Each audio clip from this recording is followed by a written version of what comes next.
started. My name's Brandon Toms. I'm the Director of Programs and Operations with Habitat for Humanity Rogue Valley. And I am thankful each and every one of you took the time out of your evening to join us to learn more about our program. I'm supported by a volunteer committee that we call them Family Services. They help us find families, they get partnered with families, they support families all the way up to signing the mortgage and getting the keys to their home. So you met in the back Shannon and Sherry, who are amazing community volunteers that are not paid to be here, so thanks for being here. You're rock stars and we appreciate you. Tonight you're here because we're back in Ashland after more than 15 years. This is thanks to, I think it's a little later in the program, we'll just talk about it twice, thanks to a generous donation from KDA. It's a builder who owns a piece of property on North Mountain, and in all, it's gonna have quite a few homes in it. And you live or are here interested in an amazing community that has something called inclusionary zoning, which means that as they develop more property for market rate houses, a certain portion of it needs to be set aside for affordable housing. So KDA chose us, and by the time we're done, we will be building 8 units out in that development. So this is our attempt to fill the first 4, which are going to be the largest of the 8 units. So that's why you're here. A little bit of housekeeping. Go ahead and silence your cell phones for us. We'll keep distractions to a minimum. If you have questions, please save them till the end. We'll do question and answer at the end. Write them down on the back of a piece of paper or something. Keep personal situations confidential. The 2 volunteers in the back and myself will make ourselves available when this is all said and done. So if you have something private we need to talk about, no need to air our dirty laundry in front of everybody else. Let's chat offline. And also, no question is a dumb question. I have heard it all, and I think every single one of them provides you the clarity you need to be able to invest in this process. It's not easy and it's not fast. But it will change your life. So it's worth investing in for sure. We are here, we are guests in this building. This is not my building. This is a beautiful hall that I'd like to be able to use again and again. So please make sure we're good stewards of the building. If you need restrooms, they're in the back in the hallway on the left. Sorry. Yeah. There's just like It doesn't go down anymore. We're gonna have to make. If we're missing something, I'll let you know. All it says is they're letting us use their space. So what is Habitat for Humanity Rogue Valley? We are a nonprofit organization working in collaboration with those in need and our community to build or renovate simple, decent, affordable homes. We were founded in Christian principles, but we welcome people of all faiths and beliefs, and we work together to eliminate substandard living conditions. Rogue Valley Habitat for Humanity was founded in 1987. We've built and completed 73 homes. We've served over 400 family members, most of which are children. We've built in Medford, Ashland, Central Point, White City, Rogue River, Eagle Point, and we're currently building in Phoenix and Talent. Some programs you may have heard about. We have a Building on Faith program. This church is a partner with that program as well. We have a Habitat for Heroes program. We have a corporate volunteer program and a women's build program. So we take community members from all walks of life and they join us and our families on the job site to support homeownership. A couple of things. These are some habitat myths that we just like to get out of the way right up front. No one is going to be given a home. No one's jumping out of the closet with balloons and saying, congratulations. This is a process where you purchase your home via a very special, unique, affordable, once-in-a-lifetime opportunity. Habitat currently, hey, welcome. Habitat currently funds all of our mortgages and we do not charge any interest. So by the time you purchase your home is no more than 30% of your gross monthly income.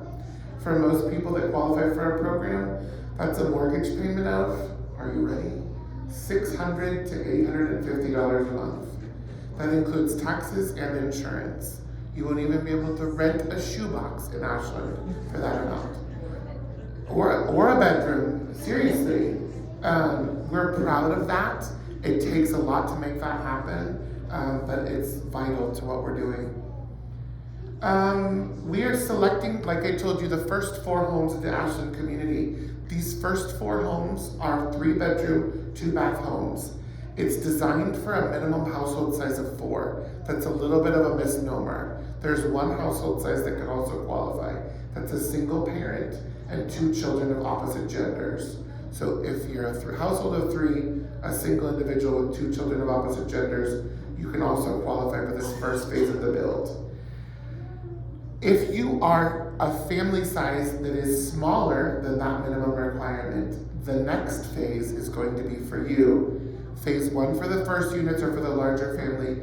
Phase 2 are going to be 2-bedroom units and smaller that are going to be a cottage-style development that are designed for smaller household units. They'll also have a smaller income requirement, so it's more attainable for people of a household size all the way down to 1. So you're more than welcome to continue to hear the presentation, but I just want to be clear from the beginning that our phase 1 selection is going to be for household sizes of 4 or larger for the first 4 units that are 3-bedroom, 2-bath. Also, this is not an overnight process. The very last page of the application, when we get there, we'll talk about timelines. If you are in an immediate housing emergency, unhoused, a housing crisis, we are not going to be your quick fix or your immediate answer. Once you're selected into the program, we begin building your house. So you work alongside our volunteers to build. When it's done, you buy it, we give you the keys and you can move in. It's honestly gonna be about a 1.5-year process from the day we tell you you're selected until the day you close on your mortgage. We have fundraising to do. They're not done with the infrastructure on the development yet. So there's a lot of work to still be done, but it's definitely not a quick fix. We don't build elaborate or custom homes. Most cases we build 0 lot line or duplex homes. We build incredible homes, very, very well built, incredibly platinum level energy efficient, and we're extremely proud of them. We're not building the marble bathroom, you might not have marble countertops in the kitchen, but you're gonna have a beautiful home. I will tell you another reason why this is an exceptional opportunity for people. The rest of the homes in this development are gonna be sold at market rate. So they're going to be high-end, typical Ashland homes. We have agreed to build our homes to the same standards that everyone else is building within the development. So these homes will likely be fitted with solar. They'll likely have some upgraded options than what you consider a standard Habitat for Humanity home. So this is definitely a unique and special opportunity. And it's also going to be placed sporadic throughout the development. So it's not like someone's going to be saying, oh, that street's where the Habitat houses are. No, everyone's going to be intermixed between each other. So it's a really, really good opportunity to enrich the community and become a part of something bigger, and take advantage of getting in as a homeowner in a really nice development. We don't discriminate based on your race, religion, sexual orientation, family size. I put family size last because it may sound like we're discriminating right now, but phase 2 will accommodate smaller households. This is another thing we need to touch on. One applicant for the program needs to have a legal residency, and that can be permanent residency or a United States citizen. The other caveat to that is the person who's applying for our program that has the residency status needs to also be the person that has the income. So if you're the permanent resident or you are the citizen, you also need to be the one that has most of the income for the household. Okay?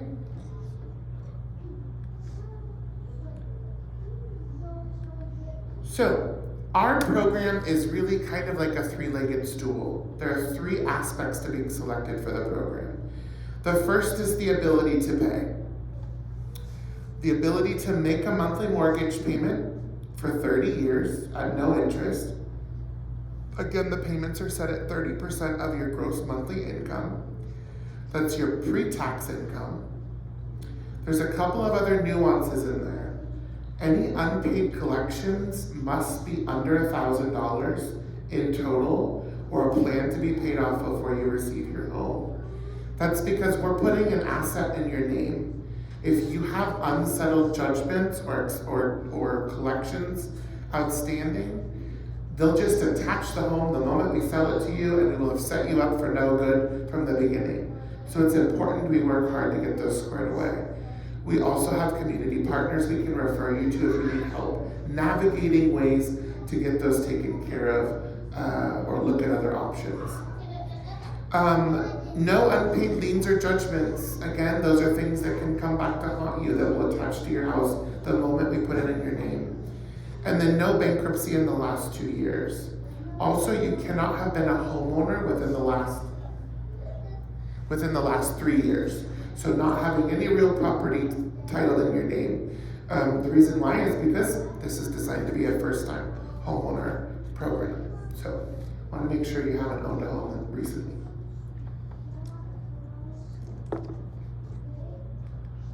Okay, this is a new slide for this development. This is ability to pay continued. So I just told you that these homes follow the inclusionary zoning requirements for the city of Ashland. Ashland also has requirements that what you put into this affordable housing development has to follow their long-term affordability plan. So these homes will be handled a little bit different than a normal habitat home. In a normal habitat home, you get your mortgage for what you can pay. You have a second mortgage that sits there quietly for the difference between the value and what you can pay. And that's just to prevent you from flipping it on us and getting rich quick. So we want to promote you being in your home as long as possible. In the city of Ashland, that's why you've got this thing that says 18.2.5.050. It's a bunch of legal mumbo jumbo, but something really important for me to share with you, because their program works a little bit different. We're selecting families that make under 80% of the area median income. So the people that we're selecting are low-income families under 80%. You will have to if you decide to sell your home at any time, you will have to find a buyer that is also under 80% AMI. And the reason why is because it obviously takes a lot of effort to be able to add an affordable housing unit to the Ashland community, and we want to preserve those for as long as possible. Yes, is it different than playing the market in the real world? 100%. On the flip side of that, where will you get in the market in the real world with no interest loan for a $1,000 investment in the community of Ashland? So it's a little bit of a give and take for an opportunity to have a very affordable home. That is valid for 30 years. If you live there 30 years, you pretty much hit that housing lottery, because your house, that will go away, and your house will then be available to be sold at market rate in the Ashland community. If you want to reference any information within that statute that we printed out for you, you want to start at letter C, where it says purchased houses qualifications, and then from there on it talks about the home ownership portion of that municipal code.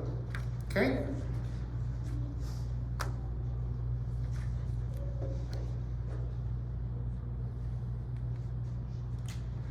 If you are selected for the program, I know I went over that really fast for a lot of detail.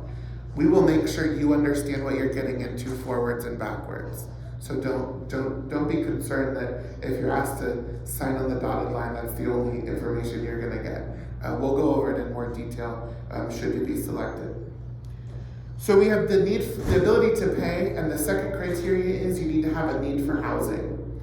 Be a first-time homeowner, again, not having owned a home in the last 3 years. A trailer in a park does not count. That does count for being a first-time homeowner. And you also need to be experiencing some kind of a hardship. Are you overburdened on your rent? Are you living in substandard conditions? Are you overcrowded? Are you living in a temporary living situation? All of that is used to prioritize who needs help from us on the most urgent level.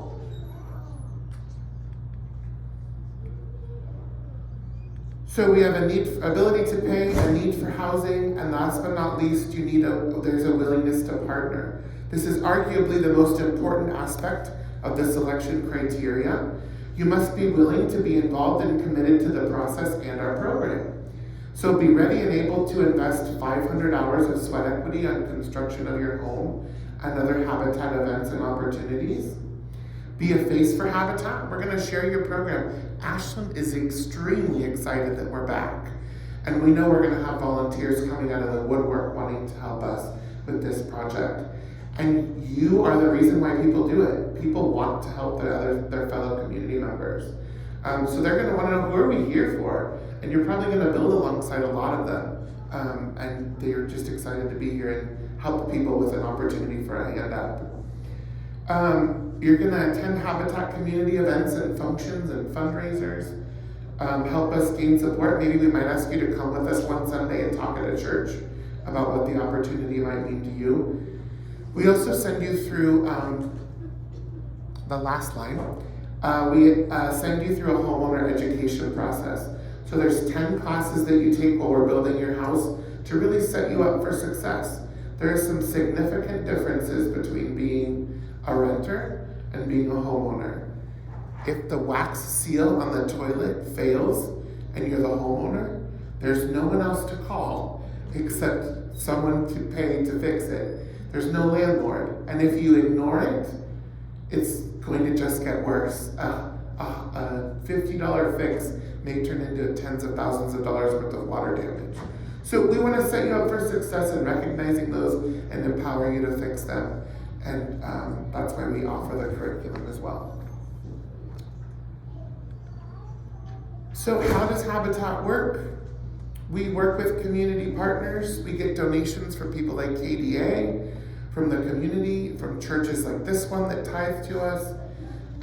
We work with contractors that donate their services to us. Then we find partner families like you all who are interested in an opportunity to become a homeowner. And then we find community volunteers that help us on the job site. They help us out the Family Services Committee, help us in our restore, and able to get the funds we need to build. Each home before Ashland, I'm confident Ashland will be much higher than this. Lately has been costing about $110,000 to $120,000 in cash to build, and that's after we buy the property. So there's fundraising that we have to do. And definitely an investment in making sure this opportunity is available. All right, like that fancy PowerPoint slide there. I always forget when I add narration to it. Next, I want to turn to the application. We're going to go over this page by page, line by line, just so you are empowered and have all your questions answered and no confusion. We already touched on the fact that these are first 4 units at the minimum household size and that they're going to be in Ashland. You will see the income grid. The applicants for this special application opportunity must have a gross annual household income above the minimum and below the maximum for your corresponding household size. Many people say, well, tell me what counts for that. Unemployment does not count. TANF does not count. Undeclared self-employment income does not count. Under the table income does not count. W-2 or paychecks, those wages count. Pensions, Social Security disability counts. Anything you pay taxes on counts pretty much. We already touched on needing to be a legal resident. Must not have owned property in the last 3 years. You know that these are part of Ashland's inclusionary zoning and long-term affordability. That's why you have that additional handout tonight. And we have a qualification guide that's available to you that has all of that information. The reason why we put it all on the cover page this time is because the income levels for this build are different than what's published in our qualification guide. So make sure when you verify your income standards that you use what's all printed on the front of this application. Also, while you're figuring out your income, don't count yourself out with at least calling me and making sure you're figuring out correctly. I have so many people who say, I'm not going to invest my time and effort in the process because I think my income's too high or I think my income's too low. Please put the effort in, call me, let's make sure you're figuring it out correctly, because I don't want you to miss out on this opportunity. I don't know when we'll offer something like this again. I'll probably be long gone when that happens, but this is a really great opportunity to not pass up. Okay, so if we flip to the next page, this is why everybody says don't worry about filling it out tonight because you can't turn it in. You can't turn it in because this is incomplete by itself. There are supporting documents that you need to provide to us when you submit your application. And my other request is please don't submit original documents. You're not getting them back. So don't give me your 2021 taxes because I can't give them back to you. Once you submit an application, it becomes record that I need to keep. So pay stub copies, driver's license copies, tax returns, please make sure you get copies made before you submit them to us. We need to verify your income, so we'll need your tax returns for the last 2 years for each applicant. Come on in, are you here for Habitat? Yeah, come to the back, we'll check you in. So we'll need your tax returns for the last 2 years, if it's applicable. If you're just getting Social Security and you don't have to file taxes, that's fine. If you should have filed taxes, then we're gonna have a different conversation. But if for some reason you are not in need to file taxes, we obviously won't require those. If you're a W-2 wage earner and you're employed, I need your pay stubs for the last 3 months. If you're on Social Security, if you're getting a pension, maybe a retirement, I need a copy of your award letters. I need a copy of your most 2 recent bank statements. This is just to make sure you don't have $150,000 in the bank and looking for a unique opportunity to become a homeowner. And then I need a copy of your valid picture ID.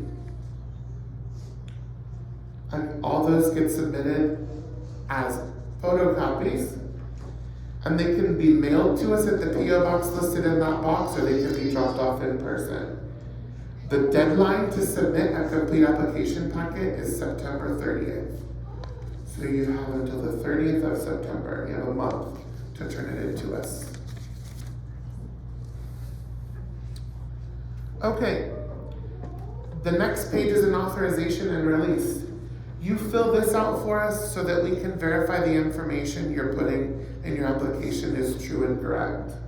This allows us to verify things like employee references, pull a credit report, verify housing information, financial information. We do not contact landlords without your permission or understanding. We know some people are in fragile housing situations, and we don't want someone to think you're looking for housing elsewhere, and maybe you don't qualify for the program, and then we open up a whole can of worms. So we usually leave that to you and keep that confidential. If we ask for employment verification, we'll also confirm that with you ahead of time. But this form allows us the ability to verify the information you gave us in the application. Okay, so the next page is where things really get started. This is the actual page 1 of the application. You can see you put your applicant's name, social security number, date of birth, age, all that information. Let us know if you're employed, married, divorced, separated, unmarried. And then your co-applicant as well. And people say, well, do I have a co-applicant? Here's the deal with co-applicants. You don't need to have a co-applicant. If you don't include someone as a co-applicant, because you think you're hiding their income, that will not work because their income is considered part of the household. What you may be doing is alleviating some sort of a situation where maybe they have tax liens and judgments. That's fine. Just know that their name is not placed on the deed to the home. So it's important to make sure that you weigh those options fully before you decide whether you want someone to be a co-applicant or not. Also, a co-applicant has equal and complete access to the property as you do. Their name is on record. So it's important to make sure that the person you're co-applying with is someone you want to own a home with long term. So your mailing address, that's really important. We do communicate with you through the mail. And then your general contact information, your email address and your phone number. If you're needing translation, please let us know what language you're needing and if you have someone within your sphere that we can rely on to assist us with the translation. Next at the bottom, we're going to want to know who are members of your household. This is people that are moving with you. If you're currently living with grandma and grandpa are staying in their home, you're moving to the new one, you don't need to list them. Just people that are moving with you that will be in the new house. One little caveat, if there are people that you omit from being members of your household in order to hide income, it is falsifying the application and can disqualify you from the program. Next page is your current housing situation. So where do you currently live? This is your street address. How long have you lived there? What's your monthly rent payment? Are you currently receiving some sort of subsidy? And then on the right, let us know, does the co-applicant or any other household members live at a different address? If somebody does, let us know. Another question we get sometimes is, I don't have full custody of my child. If you have your child 50% of the time or more, they're considered a member of your household, and we will accommodate them for living situation. If you receive any sort of subsidy, let us know what agency you're working with and what you receive, case manager and all that information. Let us know what your utilities are. This is a good one where people demonstrate that they have an inadequate housing. Some of the people, we just got done selecting families that were fire survivors. Some of them had FEMA utility bills over $350 a month. So if anything demonstrates a need for affordable housing, a house where your power bill is $350 a month probably cuts it. So be sure to let us know what your utility bills are. And then your current housing situation, just what's the makeup of it? Is it an apartment, a duplex, shared housing? The next one I think is probably the most important or vital, and that's your current housing situation. Why do you need a habitat house? What is inadequate? What's overcrowded? What are you experiencing? What's not there that your family needs to be successful? Hey, Chan or Sherry, do you have a mint or a gum or something that I can get? Thank you. Next is your employment information. We want to know what's going on for the last 2 years. So we'll start most current and work our way backwards. The first one is for the applicant number 1. If you have any gaps in employment, maybe you took a year off to go on a sabbatical, maybe you had an opportunity to take some time off to have a little one. Thank you so much. Sorry guys. Let us know. Just fill in the equation. If there's anything on here that you want to tell us and you don't have room for, there's not a proper section for, add as many pieces of paper as you want. The more clear picture you can provide people that are reviewing these applications, the easier the process works for everybody. So then if you have a co-applicant, there's employer information for your co-applicant. Then we're going to section 4 where it says your total monthly income. Again, remember that's monthly. Give us a total and let us know what that consists of. Is it employment and Social Security? Is it employment and a little bit of self-employment? And again, remember, we need proof and documentation of all income that you're putting down or that you receive. If you have remember when I told you maybe he doesn't need to be a co-applicant, but he's a member of the household, that next section below is where you would list another member of the household that's currently receiving income, but they're not an applicant for the mortgage. Okay? The next is a set of questions. Do you have any debt because of a court decision? Have you declared bankruptcy? Are you involved in a lawsuit? Do you currently owe child support? Are you a veteran? If there's something on there that you wrote yes to, other than are you a veteran, let us know on a separate sheet of paper the circumstances surrounding it. Don't say I'm going to stop and I'm not going to fill it out any longer. Just let us know what happened. It's probably something that we can look at, or maybe it's not a big deal at all. But just let us know. 1 year since last 7 years for bankruptcy. Uh-huh. I thought 4 years was the last 2 years. So, 2 years from discharge, there's certain bankruptcy standards that you may still have requirements to pay on, depends on the type of bankruptcy you did. So just answer that one and then don't discount. We utilize a program called IDA, stands for Individual Development Account. We're very lucky in the state of Oregon to have one of the most robust IDA programs in the country.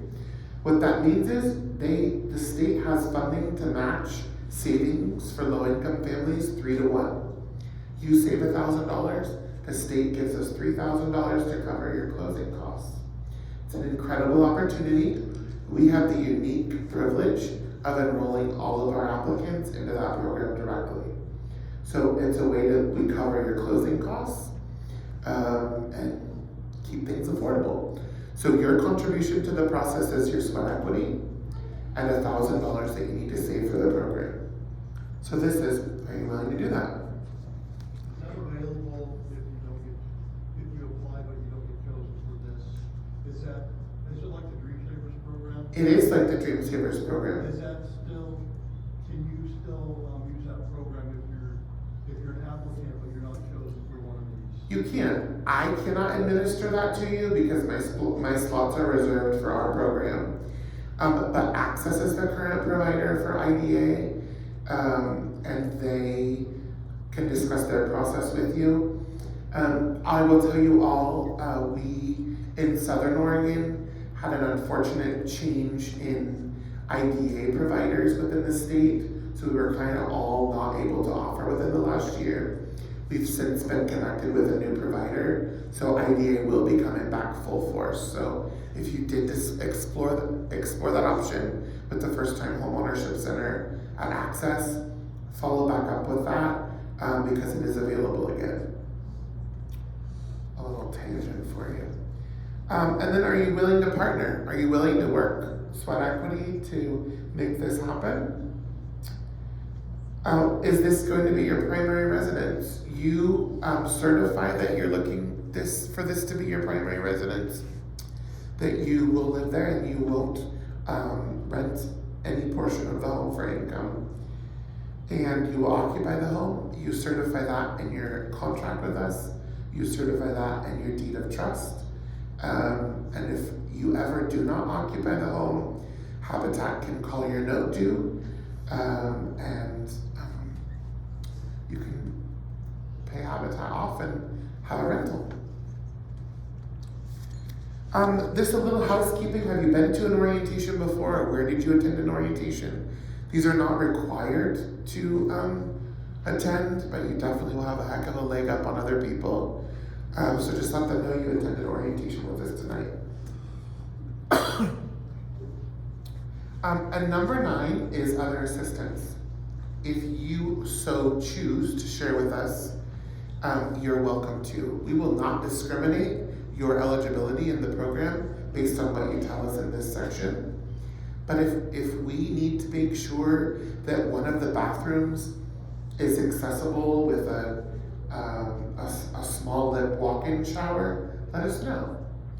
If you have an accommodation that we need to keep in mind for building safely on the job site, let us know. We have people that are epileptic that we need to make exceptions for.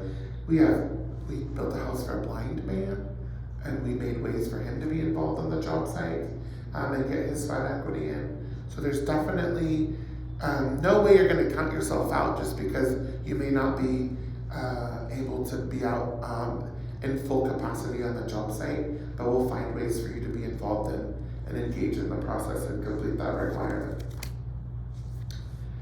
Number 10 is references. So not only do you have your sweat equity commitment, but within that 500 hours is built in a sense of community. So the rule of thumb is that each adult homeowner over 18 has to do 200 hours of sweat equity. So if there's an applicant and a co-applicant that are both 18, each person has to do 200 hours. 100 of those hours needs to be on construction. The other 100 can be helping in events like this, working in the Restore, which is open 6 days a week and very attainable for people with work schedules. The other 300 if you're a single applicant, or 100 if you're a couple, if you're two individuals, can be for your friends and family. There is no more celebratory or empowering feeling than knowing you're undertaking a rigorous process and you have a whole band of people behind you to support you. They make it fun, they celebrate it with you, they're invested with you. So we just want to know, do you have the people available to make this work? Do you have the people that can help you get your sweat equity done? Do you have the network that's here to support you? If you don't, it's okay. You're entering a huge Habitat family. If you do, let us know who they are, because we want to engage them in the process with you and make it the most exciting experience we possibly can. When we're all said and done at the bottom, there's a privacy statement about how we keep your information safe and secure. We don't sell it or provide it to anyone else. So you'll sign there saying you understand that. The next page is completely optional. This is your information that's gathered in order to make sure that Habitat is doing our due diligence to be fair and equitable and not discriminating against certain individuals. So we collect information to be able to share, saying, these are the individuals we've encountered, here's their corresponding application, here's the reason why it was approved or declined. So this is just a way for us to gather information to prove that we're helping everybody equally. The next is a signature of authenticity. This is the big one. This is the one that says, yep, I told you the truth and nothing but the truth. I can back everything up. Here's the records that correspond with everything. And I'm excited and engaged and agreed with what Brandon told me. And hopefully he didn't slide any fast ones in there on you. I didn't, I promise. But that you're ready for the program and ready to get moving. That's it. The last one I threw in there just to tell you a little bit about how the process works. I think.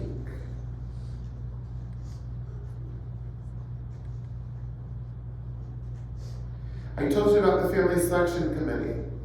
They're the ones you need to bribe. Just kidding. They all swear to an ethical and honest process. I don't select the applicants. I have to do with it, but it's not my decision. So these fine people review applications.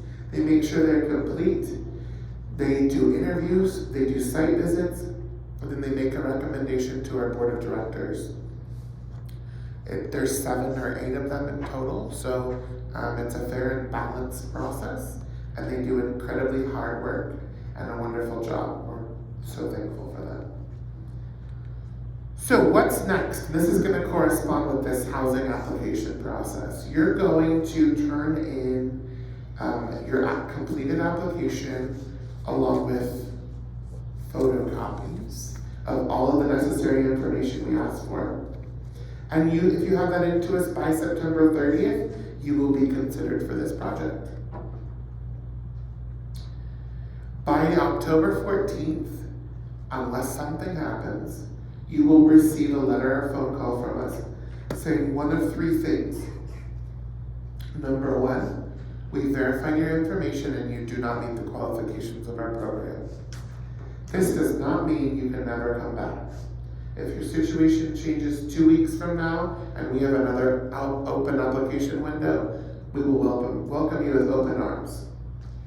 Number two, incomplete. Please try to avoid this letter. Please do your best to give us everything we need. This just says you're missing something and you have 15 days to get it turned into us. The letter you want is a letter that says step one has been completed. We have verified your information and we're moving you on to step number two. Step number two is a site visit. Step number two, our volunteers will call you and schedule an opportunity to come to your house to verify everything you've said in your application. Do you really live where you say you live? Is it really overcrowded? Is it really small? Is it really substandard? Unfortunately, we've had people who have told us things that weren't true in the past. So we do verify the information provided in the application. Once you proceed through the site visit verification, those that are deemed ready to move on and have a need for housing are, by the Family Services Committee, move on to what's called partnership interviews. So staff and then the other people from Family Services that you don't meet at your site visit, we get together and learn more about you. What have you done to qualify for housing outside of Habitat? What do you know about Habitat? Why do you want this program to work for you? Are you okay with the differences between a normal market rate house purchase and the Ashland's long-term affordability? Just to make sure that everyone has eyes wide open and that you're engaged and ready for the process. Once all that's said and done, everything goes back to the committee. They have the terribly hard decision of figuring out how many families they can select, and then they make a recommendation to the board of directors. I have to be very transparent with you. The process can take 2 to 4 months. I would like to wrap it up far before the holiday season. There's just a lot on the calendar. In my perfect world, we'll be wrapped up by probably the first week or 2 of November. But don't hold me to it. And again, site visits will occur in October. You can read it in late October. That's it. I'm done talking.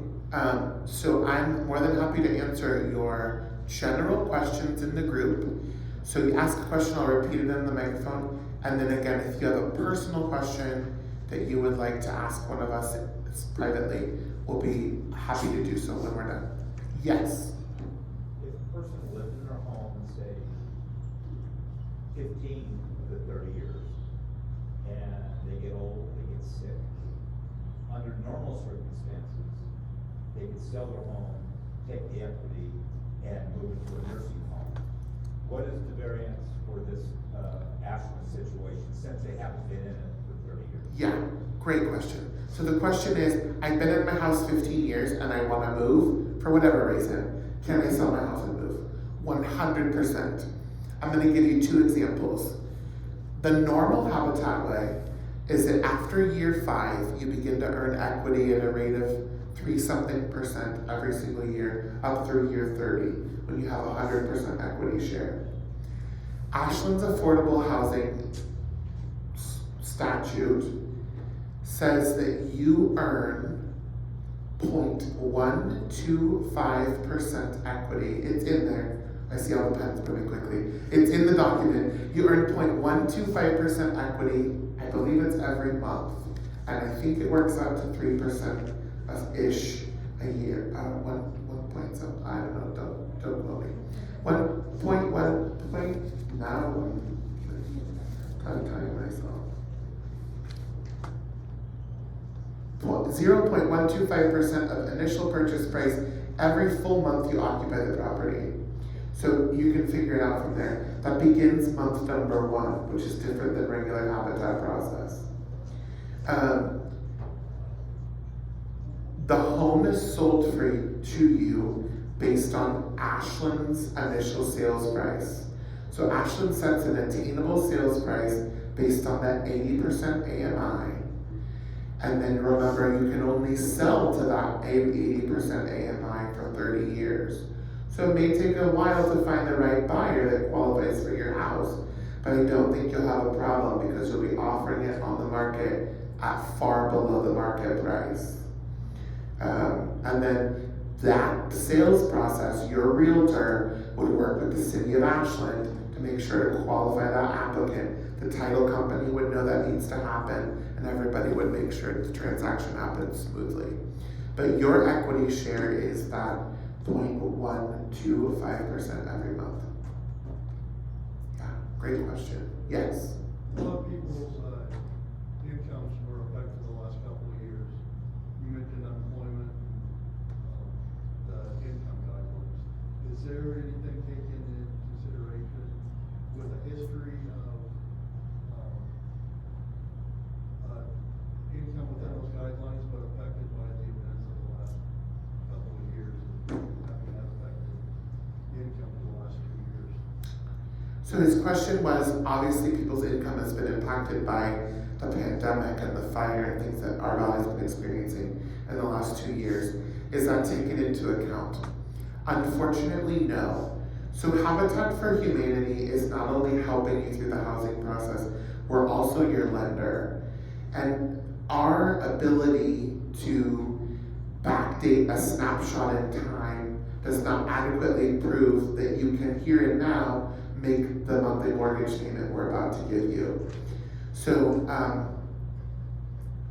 while there may be opportunities for us to take other impacts that the pandemic may have had on you, if it's that your current income is not existent or declined because of the pandemic, it can negatively impact qualifying for the program.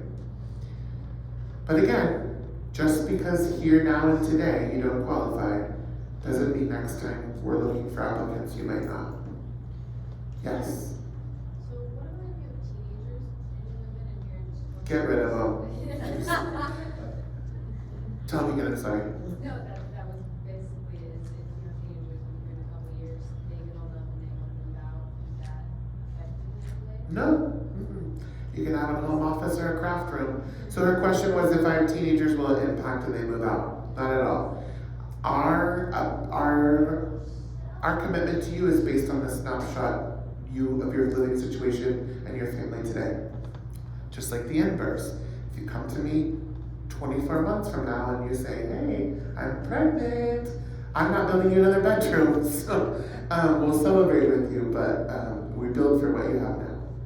Yes? So for the gross annual income, do you have to be married or can it be a domestic partnership? You do not have to be married at all. Okay, so If you're a member of the household, we will include your income. If you're a co-applicant, we will include your income. Yes? So you said the main applicant and also the co-applicant, and we able to include the income for another third applicant, adult, account also for here? Here's how so he's asking about if there's another third income earner in the household outside of the applicant and co-applicant. The minimum amount of income, the low side, needs to be met by the applicants. That's proving you have the minimum ability to pay. The maximum side of the scale cannot be more than your total household income, because then that's proving you're not a low income household anymore. So the 2 applicants need to meet the minimum, but the whole household must not go over the maximum. Does that make sense? That makes sense. Okay. Thank you. Yes. Any other questions? Yeah. So I'm a student, and I could work to do that. Yeah.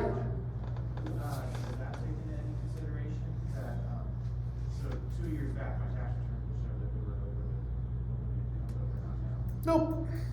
So then what I will see is that you don't have a pay stub to turn in to me, and you will have declared student on the application, and I'll be able to connect the dots perfectly. He's just saying that things might look different this year than they did 2 years ago. We should be able to look at the information currently and see what's going on. Again, if you're worried that it's cloudy, write it on a separate sheet of paper and let us know. We'll figure it out. I'm gonna go in the back and then I'll come here. So I'm a student, but I also work for them. Uh-huh. And so do I have to pay my, or I mean, not do I have to, but what about like my scholarships and stuff? Do you want like proof of all that stuff? Nope, I just wanna know your income.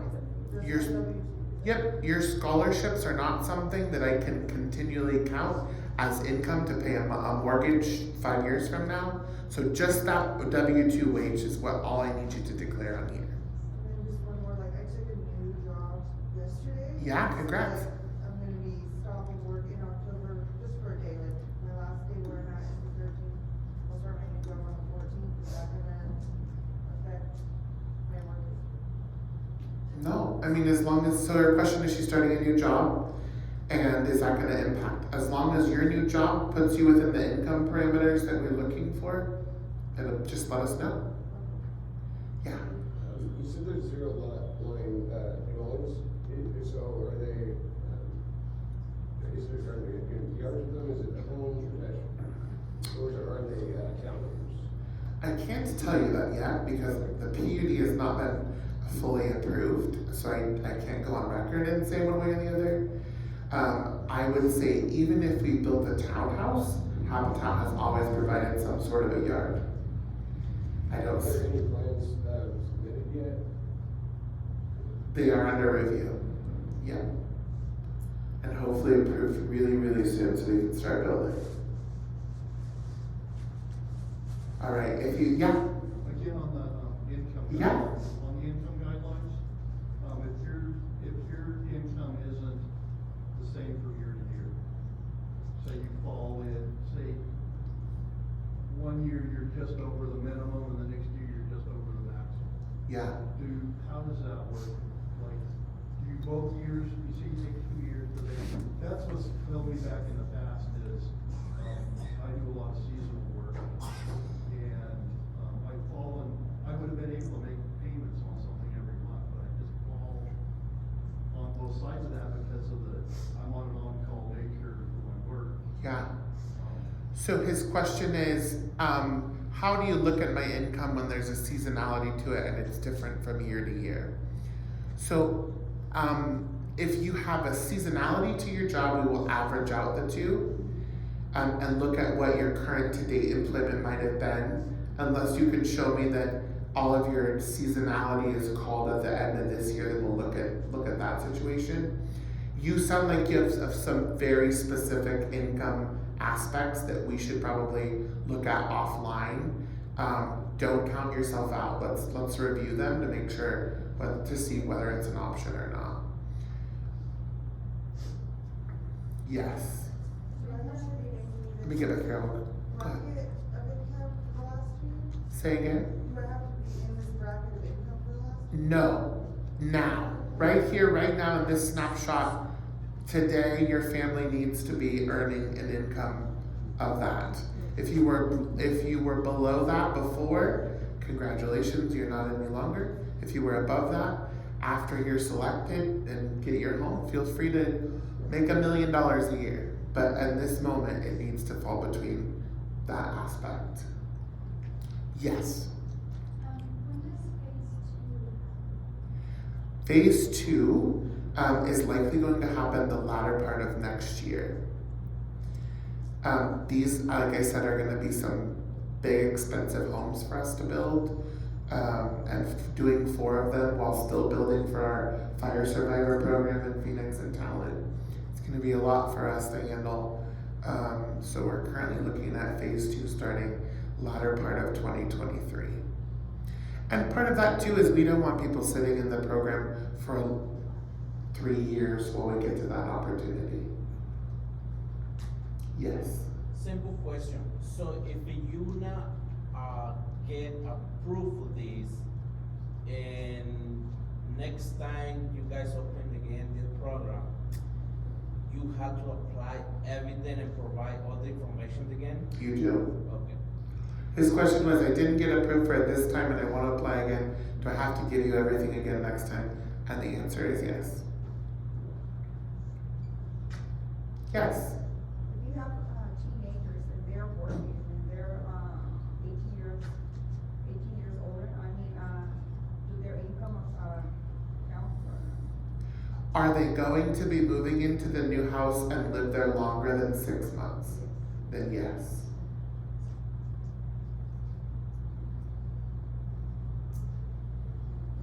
Question was, I have teenagers that are earning income.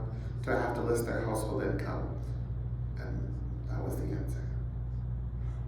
It said, it said only if they're 18 years older or if they're younger than that they're working and they have an income, that counts or no? If they're younger, if they're younger than 18 and they're still a student and have a small part-time job, we do not consider that an aspect of the household's income. If they are not a student and they are working full-time and they are going to be a resident longer than 6 months after you build, we will consider that a part of the household. So that means they have to live at least 6 months in the house, so you guys can include that income from that person? It means that after we build you your house, that you anticipate this person living with you beyond the first 6 months. Yes.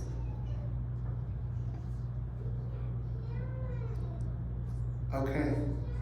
Thank you so much for your time and your energy and taking a look at the program. We hope it is a good option for you, and let us know if you have any questions. We're happy to chat about them. Thanks. Thank you so much for your time. Thank you.